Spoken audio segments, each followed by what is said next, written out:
வணக்கம். மீண்டும் மணிப்பேச்சில் உங்களெல்லாம் சந்திப்பதில் எனக்கு மிக்க மகிழ்ச்சி. இன்னைக்கு சனிக்கிழமை. உங்கள் கேள்விக்கு பதில் சொல்லணும். ஸோ நம்மளோட விஷ்ணு இருக்கார். வணக்கம் சார், எல்லாருக்கும் வணக்கம் சார். நிறைய கேள்விகள் இருக்கு. முதல்ல ட்ரம்ப்புடைய விஷயம் சார். அதை தாண்டி அப்புறம் கோல்டு அதுலேருந்து என்ன ஆகும் என்னங்கிறதெல்லாம் எங்களுக்கு சொன்னால் கொஞ்சம் யூஸ்ஃபுல்லாக இருக்கும்னு நினைக்கிறேன் சார். ட்ரம்ப் இது செல்லாது அப்படின்னு சொல்லி சுப்ரீம் கோர்ட் சொல்லிட்டாங்க. அதாவது ட்ரம்ப்புக்கு ஒரு பெரிய டிஃபீட். இன்ஃபேக்ட் 250 வருஷம் அமெரிக்கன் ஹிஸ்ட்ரியில் no other president has had such a big defeat. It is one of the biggest defeats for an American president. அவன் பாலிசி கம்ப்ளீட்டாக செல்லாதுன்ட்டாங்க. சட்டங்களை ஓவர் டர்ன் பண்ணியிருக்காங்க. அண்ட் பின்னாடி அந்த அதெல்லாம் சட்டங்கள். ஒரு பாலிசியே கம்ப்ளீட்டாக ஓவர் டர்ன் பண்ணுறது இது ஒரு பெரிய டிஃபீட். அண்ட் சுப்ரீம் கோர்ட் பப்ளிக்கோடு தான் போயிருக்கு. பப்ளிக்கும் அமெரிக்காவில் 64% அகேன்ஸ்டு டேரிஃப். ஸோ இது வரைக்கும் அவர் சொன்ன டேரிஃபும் வேலை செய்யலை. ஆனால் நான் பிடிச்ச மயிலுக்கு 3 காலுன்னு இன்னொரு சட்டத்தை கண்டுபிடிச்சி அது மூலமாக நான் எல்லார் மேலேயும் 10% டேக்ஸ் போடுவேன். மறுபடியும் சொல்லியிருக்காரு. இப்போ போடுவேன் இன்னிலேருந்து. ஆனால் நத்திங் சேஞ்சஸ் அப்படிங்கிறாரு. February 24 அமலுக்கு வருதுன்னு சொல்லியிருக்காரு. ஸோ அன்னிலேருந்து 150 நாள் டேக்ஸ் இருக்குங்க. இது அமெரிக்காவுக்கு ஒரு பெரிய பின்னடைவு. ஏன்னா 150-120 பில்லியன் டாலர் இது வரைக்கும் நீங்கள் வாங்கினதெல்லாம் தப்பு, திரும்பி கொடுன்னு எல்லாரும் கேட்போம். பிஒய்டி ஆல்ரெடி கேட்டாங்க. நிறைய பேர் திரும்பி கொடுன்னு கேட்க போகிறாங்க. கேட்டு கேஸ் போடுவாங்க. ஸோ இந்த 120 பில்லியன் டாலர் பட்ஜெட் டெஃபிசிட்டை இன்னும் பெருசாக்கும். இந்த 130 பில்லியன் டாலர் இவன் திரும்பி கொடுத்து தான் ஆகணும். அதை கொடுக்கறச்ச எப்படி எஃபெக்ட் ஆகும் அவங்க எக்கானமிங்கிறது ஒரு பெரிய ப்ராப்ளம். டாலரை பிரிண்ட் பண்ணணும். முன்ன மாதிரி 50% டேரிஃப்லாம் போட முடியாது. 10% தான் ஒவ்வொரு எக்ஸிஸ்டிங் டேரிஃப் போட முடியும். இப்போ அது ஆட்டோ பார்ட்ஸ் அண்ட் ஆட்டோமொபைல்ஸுக்கு இந்த டேரிஃப் கிடையாது. அதனால் நம்ம இருக்கிற டொயோட்டாலாம் தப்பிச்சிடுச்சு. டொயோட்டா ஹோண்டாக்கெலாம் இது பாசிட்டிவ். 10% தான் போட்டேன்னா நைக்கி அது மாதிரி கம்பெனிக்கெல்லாமும் இதெல்லாம் நிறைய ஃபைன் பிரிண்ட்டை படிக்கும். ஏன்னா இதையும் ஸ்ட்ரைக் டவுன் பண்ணாலும் பண்ணுவாங்க. இதுக்கு வேலிடிட்டியே 150 நாள் தான். 5 மாதம் தான் இதுக்கு வேலிடிட்டி. 5 மாதத்துக்குள்ளே அங்கே எலெக்ஷன் வந்துடும். எலெக்ஷன் பயங்கரமாக தோத்துட்டான்னா காங்கிரஸ் டேரிஃபை ஒத்துக்காது. அதனால் இப்போதைக்கு இது அட்டர் கன்ஃபியூஷனில் போய் முடியும். இன்னும் கன்ஃபியூஷனில் முடியும். இந்தியாவை பற்றி ஒருத்தர் கேட்டும்போது இந்தியாவில் டேரிஃப் உண்டு, டீல் போகும், எனக்கு 0 டேரிஃபு, மோடிக்கு 18 டேரிஃபு, அதனால மோடி கிரேட் மேன் அப்படிங்கிறாரு. இது கல்கோட்டியா நாய் மாதிரி போயிட்டுருக்கு. இப்போ ஆரியான் டாக் மாதிரி போயிட்டுருக்கு. அது எப்படி நீ கிரேட் மேனாக இருந்து நீ 18% டேரிஃப் ஊற்றுப்ப, அவன் 0% டேரிஃப் அவனுக்குன்னா என்ன ஒரு நியாயம்? அது என்ன குட் டீலுன்னு எனக்கு தெரியல. ஸோ கிஃப்ட் சிட்டி முன்னாடி 400 பாயிண்ட் ஏறிச்சு. அது ஆனால் நீங்கள் பாருங்கள், போராத காலம் இன்றைக்கி சாட்டர்டே சண்டே. அதனால் மண்டே காலத்தால் திரும்பி அந்த டேரிஃப் அந்த 400 பாயிண்ட்டு காற்றோடு இறங்கிடும்.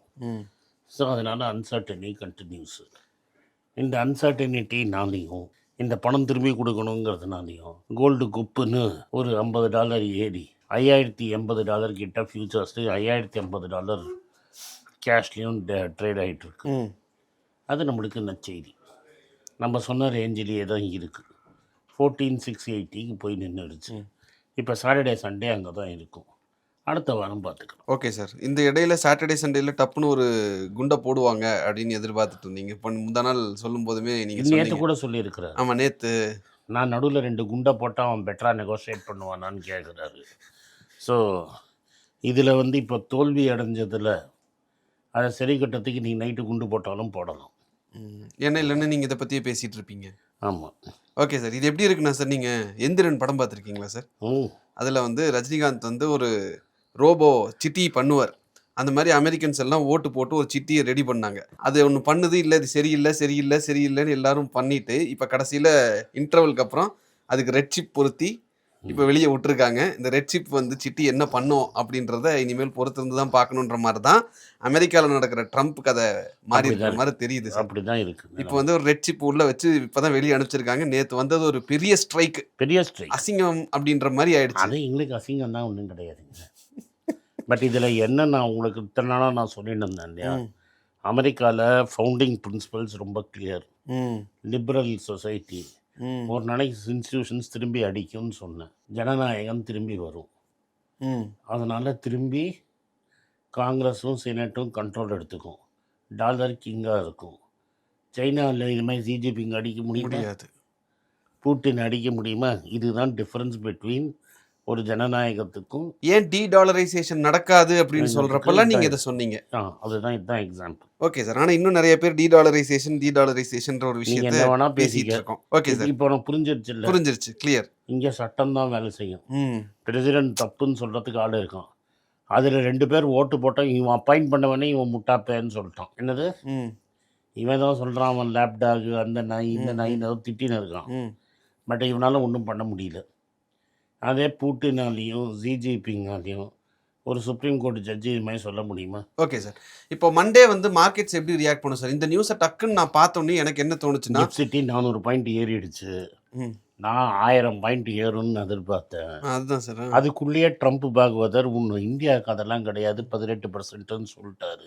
பதிலாம் காத்து இறங்கிடுச்சு. Okay sir. ஏன்னா இந்த நியூஸ் நேற்று நைட் டக்குன்னு எனக்கு பார்த்தோன்னே என்ன தோணுச்சுன்னா, ஐயோ ஒரு ஆப்பர்ச்சுனிட்டி, இன்வெஸ்டிங் ஆப்பர்ச்சுனிட்டி போச்சு. அதுதான் ஃபர்ஸ்ட் ஸ்ட்ரைக் ஆச்சு. ஆனால் இப்போ பார்த்தேன்னா என்ன, don't worry, tariff continues. Okay sir, fine. அடுத்தது வந்து கோல்டு. இப்படி ஒரு விஷயம் போயிட்டு இருக்கும்போது நேற்று ஒரு 3 பாயிண்ட் கோல்டு சம்மந்தமாக படித்தேன் சார். அதை வந்து உங்ககிட்ட கேட்டால் இன்னொரு கிளாரிட்டி கிடைக்கும் அப்படிங்கிறதுனால. கோல்டு கரெக்ஷன் வந்து கம்ப்ளீட் ஆயிடுச்சு. 20% ஆல்ரெடி கிட்ட 20% கிட்ட விழுந்திருக்கிறதுனால பொட்டன்ஷியல் ரீபவுண்டுக்கு தான் இனிமேல் வாய்ப்புகள் அதிகம். இதெல்லாம் நம்மளுடைய டெக்னிக்கலாக கைட்டி விட்டு நோட் அடிக்க போறியா? நோட் அடிக்க போறியா? இப்போ $120 பில்லியன் நோட் அடிக்கணும், ரைட்டா? கோல்டு $120 பில்லியன் எக்ஸ்ட்ரா வராது. $120 பில்லியன் நீ நோட் அடிக்கணும். இதுதான் மேட்டர். நோட் அடிக்கிறத கண்ட்ரோல் பண்ண முடியுமா? கண்ட்ரோல் பண்ண முடியாது. இப்போதைக்கு முடியாது. அவ்வளோதான் மேட்டர். Okay sir. இந்த நோட் அடிக்கிறத பற்றி நீங்கள் சொன்னதுனால நான் ஒரு இன்டர்வியூ ஒன்று பார்த்தேன் சார். அதில் வந்து அதாவது தங்கமயில், உங்களுடைய ஃப்ரெண்டு தங்கமயில் ஓனர் திரு ரமேஷ் சார் வந்து அந்த இன்டர்வியூவில் சொல்லியிருந்தாரு, அவருடைய ஃப்ரெண்ட் ஒரு எக்கனாமிஸ்ட் சொன்னார்.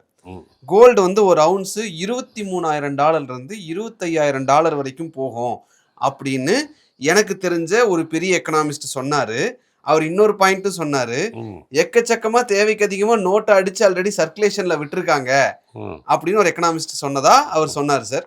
நீங்களும் அந்த பாயிண்ட் சொன்னதுனால இந்த கேள்வி உங்ககிட்ட கேட்கறேன். என்ன கேள்வி கேட்குற? கோல்டு வந்து ஒரு அவுன்ஸ் $23,000 போகும் அப்படின்னு தங்கமயிலுக்கு பல எக்கனாமிஸ்ட் தெரியும். நான் எக்கனாமிஸ்ட் இல்லை, ரைட்டா? நான் ஒரு சாதாரண இன்ஜினியர். அதனால் நான் எக்கனாமிஸ்ட் இல்லை. கோல்டு $23,000 போகுமா? $24,000 போகும். என்னைக்குங்கிறது தான் கேள்வி. இந்த வருஷ கடைசியில் போகுமானா போகாது. நோட் இப்போ $5,000 இருக்குது, கரெக்டாக சார்? ஆமாம். இங்கேருந்து 5 மடங்கு சொல்கிறீங்க. இங்கேருந்து 5 மடங்கு, 1000லேருந்து $5,000 போகிறதுக்கு நியர்லி ஒரு 6-7 வருஷம் ஆச்சு. 1000லேருந்து $5,000 போகிறதுக்கு 2012 13 அது $1,000 இருந்தது. அது 4 மடங்கு சார். 1000 5000 ஆச்சு. 4 மடங்கு ஆச்சு. அதே 4 மடங்கு தான் இப்போ கேட்குறது. ஸோ இங்கேருந்து 2013லேருந்து 2025, 2025 2035க்கு வரத்துக்கு வாய்ப்பு இருக்குது. அவ்வளோதான். அந்த எக்கனாமிஸ்ட் யாருன்னு தெரிஞ்சிருச்சு எங்களுக்கு. நான் எனக்கு 70 வயசு இருக்கிறச்ச வரத்துக்கு வாய்ப்பு இருக்குது. Okay sir. என்னோட 70th பர்த்டே போது கோல்டு $25,000 வரத்துக்கு வாய்ப்பு இருக்குது. ஒரு அவுன்ஸுங்கிறது 28லேருந்து 30 கிராம், 30 கிராம் வச்சுக்கோ, ரவுண்டா 30 கிராம்னு வச்சுக்கலாம். 30 கிராம் தங்கம் $25,000. ஆமாம். ஒரு கிராம் $800. $800ங்கிறது இன்னைய தேதிக்கு வந்து அரௌண்ட் 70,000 rupees. அப்போ 60,000 ரூபாய். அப்போ இங்கே 100. Okay fine. 170 180 இருக்கும். டாலர் சொல்கிறீங்களா? சரி. என்ன சார் 10 வருஷத்தில் டாலர் 100% போயிடுமா சார்? இது டபுளானா அதுவும் டபுளா? இது மாதிரி தானே. Okay sir, fine. நான் சார் 60-70% போகும். அப்போ உங்கள் கணக்குப்படி பார்த்தா ஒரு கிராமுங்கிறது 1 லட்சம் தாண்டிடும் இன்னொரு 10 வருஷத்துலங்கிறது தானே சார்? நான் சொல்லுவேன். இல்லை, நீங்கள் சொல்கிற இந்த கணக்கு வச்சு பார்க்கும்போது ரூபா ஏறணும், கோல்டும் ஏறணும், அந்த ட்ரெண்ட் லைன் அப்படி போட்டீங்கன்னா கிராம் 1 லட்ச ரூபா வரத்துக்கு வாய்ப்பு இருக்குது. நான் சொல்கிறது என்னோட 70வது வயசில்.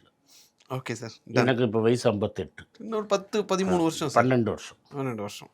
சரி, வேணா சேஃபாக வச்சு உங்கள் 50th பர்த்டேக்கு முன்னாடி வந்துடும். என்னோட 50th பர்த்டே அதே 13 வருஷம் தான் சார். அதனால தான் சொல்லுவேன். Okay sir. அடுத்தது வந்து நான் இன்னொரு இன்டர்வியூ பார்த்தேன் சார். இந்தியாவிலேயே, அதாவது உலகத்திலேயே ஃபஸ்ட்டு பர்ஃபார்மிங் ஸ்டாக் மார்க்கெட் அப்படிங்கிறது இந்தியன் ஸ்டாக் மார்க்கெட் தான் அப்படின்னு ஒரு ஃப்ரேஸ் நான் கேட்டேன். அது உண்மைதானா? நீங்கள் அதை எப்படி பார்க்குறீங்க? உண்மைதானே. அவன் சொல்லியிருந்தா உண்மையாக இருந்திருக்கும். யார் சொல்லியிருந்தா சார்? இந்த டாப் 20ல் பார்க்கணும் நீ வந்து ஸ்ரீலங்கன் மார்க்கெட்டோட நான் பெட்டராக பெர்ஃபார்ம் பண்ணியிருக்கேன், பாகிஸ்தானோட பெட்டராக பெர்ஃபார்ம் பண்ணது எனக்கே தெரியும். அதனால் நான் வந்து இந்த போன ஒரு வருஷத்தில் டெஃபினட்டாக நம்ம ஒன் ஆஃப் தி வர்ஸ்ட்டாக இருப்போம். தி வர்ஸ்ட்டானு எனக்கு தெரியாது. ஒன் ஆஃப் த வர்ஸ்ட்டுங்கிறதுல சந்தேகம் இல்லை. Okay sir. இன்னொன்று வந்து இப்போது ஐடி வந்து ஒரு வர்ஸ்ட் ஃபேஸில் இருக்குது. இப்போதைக்கு அதுக்குள்ளே நம்ம இன்வெஸ்ட்மெண்ட்டுன்னு போய் மாட்டிக்க வேண்டாம், டஸ்ட்டு வந்து செட்டில் ஆகட்டும், அவசரப்பட்டு உள்ளே போக வேண்டாம் சரி அப்படின்ற ஒரு விஷயத்த சொல்கிறாங்க. நான் என்ன சொல்கிறேன், அவங்க சொல்கிறது பெரிய பணம் போடுறது, நான் சொல்கிறது 1 2ன்னு சிங்கிள் அடிக்கிறது, 2 2. அவர் என்ன சொல்கிறாரு, அதை பாலை விட்டுருங்கிறாரு. நான் ஃபீல்டர் இல்லாத இடத்துல தட்டிட்டு சிங்கிள் எடுங்கிறேன், அவ்வளோதானே. Okay sir, fine. பட் ரெண்டுக்குமான அர்த்தமே கம்ப்ளீட்டாக மாறுது. பட் இது ரெண்டு விதமான மக்களுக்கு அப்படி புரிஞ்சுக்கலாமா? அப்படி கிடையாது.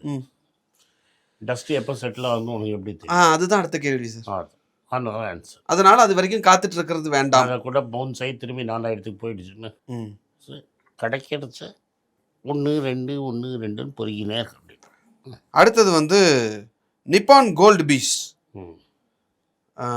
வேர்ல்ட் லெவலில் 6th பிளேஸ் வந்திருக்கு, லார்ஜஸ்ட் கோல்டு ETF. அந்த விஷயத்தில் நம்பர் 1ஆகவும் போயிடும். நம்மளை மாதிரி கோல்டு யாரும் வாங்க மாட்டாங்க. அதுக்கப்புறம் NSE வேறு ஒன்று சொல்லியிருக்கிறான், நீங்கள் மங்காத்தா ஆடுறதெல்லாம் ரொம்ப கம்மியாக போயிடுச்சு. புதுசாக மங்காத்தா ஒன்று கண்டுபிடிக்கிறேன், ஸ்டாக்கில் தான் மங்காத்தா ஆட மாட்டேங்கிறீங்க, வாங்க கோல்டில் ஒரு மங்காத்தா திறந்து வைக்கிறேன், 10 கிராம் ஃபியூச்சர்ஸ் கான்ட்ராக்ட் தரேன்.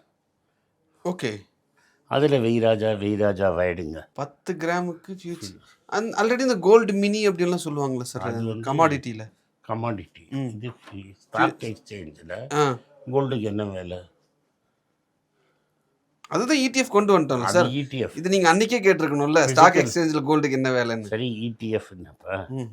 இப்போ இது ETF இல்லையா, ஃபிசிக்கல் கோல்டு தானே பண்ணுறேன். இது என்னது? Physical gold. டெலிவரி கோல்டாக கேட்டு வாங்கலாம்ல. சரி, நீங்கள் எல்லாரும் காசு விடுறீங்க, எங்கிட்டே கொஞ்சம் விடுங்க. அம்மையார் என்ன சொல்கிறாங்கன்னா, மிடில் கிளாஸ் காசு விடும், STT கட்டும், A1 to A7 காசு பண்ணுவான். அந்த A1 to A7 சொன்னோன்னு ஒரு கதையை சொல்லணும். ரிலையன்ஸ் கமர்ஷியல் ஃபைனான்ஸ்னு ஒரு கம்பெனி. நாங்கள் இத்தனை நாள் ஏன் கேஸ் போடலன்னா, ஆக்சிஸ் பேங்க் நீங்கள் 40 கோடி ரூபாய்க்கு கேஸ் போட்டிருக்கோம், 38.5 கோடி ரூபாய்க்கு கேஸ். அந்த கேஸில் ஓனரோட பையன் அவனெல்லாம் விட்டுட்டு ஏதோ பாவம் பூச்சி வேலைக்கு இருந்த ஹோல் டைம் டைரக்டர் மேலே அவன் சரியாக எங்களுக்கு பேலன்ஸ் ஷீட் காட்டலன்னு அவன் மேலே கேஸ் போட்டு ரெஜிஸ்டர் பண்ணியிருக்காங்க. இது எந்த ஒரு நியாயம்? நான் ஃப்ராடு பண்ணுவேன், விஷ்ணுவை பிடிச்சின்னு போயிடுவாங்க. எப்படி நம்ம சட்டம் வேலை செய்யுதுன்னு பார்த்தீங்களா? பண்ணுற யோகியத்தினா நான் பண்ணுவேன் இந்த கம்பெனியில். கேட்டால் எனக்கு ஒன்றும் தெரியாதுப்பா, விஷ்ணு தான்ப்பா பண்ணான், விஷ்ணுவை பிடிச்சின்னு போங்கப்பா. எப்படியெல்லாம் ஒருத்தர் வேலை செய்கிறாருன்னு பாருங்கள். அதுவும் இன்றைக்கி ஆக்சிஸ் பேங்க்கில் ரிலையன்ஸ் கமர்ஷியல் ஃபைனான்ஸ் கம்பெனியில் சொல்லுங்கள். பட் இப்போது அந்த ரிலையன்ஸ் சட்டம் வேலை செய்யுது பாஸ். நீங்கள் அதை தானே சார் எதிர்பார்த்தீங்க? ஆமாம், நான் கேட்டது வேறு, நடந்தது வேறு. வேலையே செய்யலை, நீங்கள் இப்போ வேலை பார்க்க ஆரம்பிச்சிருக்கு. ஆமாம். ஓகே சார், இன்னும் நிறைய கேள்விகள் இருக்குது சார். ஜைடஸ் வந்து ஏதோ என்னைக்காவது ஒரு நாள் ஒரு மருந்து, மாதத்துக்கு ஒரு தடவை 2 மாதத்துக்கு ஒரு தடவை மருந்து தயாரித்து வெளியில் விட்டுட்டு இருந்தால் பரவாயில்ல, டெய்லி புதுசாக டெய்லி ஒன்று விட்டுட்டு இருக்கான். அது ஒன்று. ஹீரோ சம்மந்தமாக ஒரு பெரிய கேள்வி இருக்குது சார். பெயின் கேபிட்டல் வந்து மணப்புறமுக்கு இதுக்கு ஓகே சொல்லிட்டாங்க, RBI, இந்த மாதிரி நிறைய கேள்விகள் இருக்குது. அண்ட் குவாலிட்டி வால்ஸ் வந்திருக்கு, அதில் LIC உள்ள பூந்து ஒரு விளையாடி இருக்காங்க சார். LIC தானே இருக்கவே இருக்கு, LIC வச்சு இது பண்ணியிருக்காங்க. அதெல்லாம் நம்ம நாளைக்கு பேசுவோம் சார். இந்த வீடியோ உங்களுக்கு பிடிச்சிருந்தா இந்த வீடியோ லைக் பண்ணுங்கள், எங்கள் சேனலை சப்ஸ்கிரைப் பண்ணுங்கள், பெல் நோட்டிஃபிகேஷன் தட்டுங்க. இந்த வீடியோவை முடிஞ்சால் உங்கள் சொந்தக்காரங்களுக்கும் ஃப்ரெண்ட்ஸுக்கும் அனுப்புங்க, அவங்களையும் பார்க்க சொல்லுங்கள். நன்றி, வணக்கம். எல்லாருக்கும் வணக்கம். குழந்தைங்களுக்காக ஃபைனான்ஷியல் லிட்ரஸி, மணி ஃபார் நத்திங்னு 2வது பார்ட்டு. அண்ட் இதில் வந்து செக் எழுதுறது எப்படி, டெபாசிட் எழுதுறது எப்படி, பணம் எப்படி வந்தது, பார்ட்டர்லேருந்து டிமானிட்டைசேஷன் வரைக்கும் எல்லாத்தையும் கவர் பண்ணியிருக்கோம். உங்கள் குழந்தைங்க அப் டு ஏஜ் 10 12க்கு ரொம்ப யூஸ்ஃபுல்லாக இருக்கும். இந்த புக் இப்போதைக்கு ஒரு ஸ்பெஷல் ப்ரைஸில் 450 ரூபாய்க்கு கொடுக்குறோம். இதை யூஸ் பண்ணிக்கோங்க. நன்றி, வணக்கம். moneypage.com வெப்சைட்டை சப்ஸ்கிரைப் பண்ணுங்கள். ஒரு வாரத்துக்கு 4 ப்ரீமியம் ஆர்டிக்கலும், ஃப்ரீ ஆர்டிகல்ஸ் ஒரு 10லேருந்து 15 நாங்கள் போடுறோம். இது சப்ஸ்கிரிப்ஷன் ஒரு மாதத்துக்கு 99 ரூபா தான். இங்கே சொல்கிற கான்செப்ட்ஸை கிரேட்டாக எக்ஸ்பேண்ட் பண்ணி போடுறோம். நீங்கள் படிச்சீங்கன்னா உங்களுக்கு யூஸ்ஃபுல்லாக இருக்கும். நன்றி, வணக்கம். குழந்தைங்களுக்காக ஒரு புஸ்தகம் லான்ச் பண்ணோம். அது ரொம்ப சக்ஸஸ்ஃபுல்லாக இருக்குது. யாருக்கெல்லாம் அந்த புஸ்தகம் போகணுமோ எங்கள் டீமுக்கு கான்டாக்ட் பண்ணுங்கள். கீழே இருக்கிற நம்பர்லேயும் வெப்சைட்லேயும் கான்டாக்ட் பண்ணிங்கன்னா உங்களுக்கு அந்த புஸ்தகத்தை நீங்கள் வாங்கிக்கலாம். மற்ற எங்கள் புஸ்தகமும் அவைலபிள். எங்கள் வெப்சைட் மூலமாகவும் வாங்கலாம். கீழே இருக்கிற வாட்ஸ்அப் நம்பர்லேயும் மெசேஜ் அனுப்பலாம். நன்றி, வணக்கம்.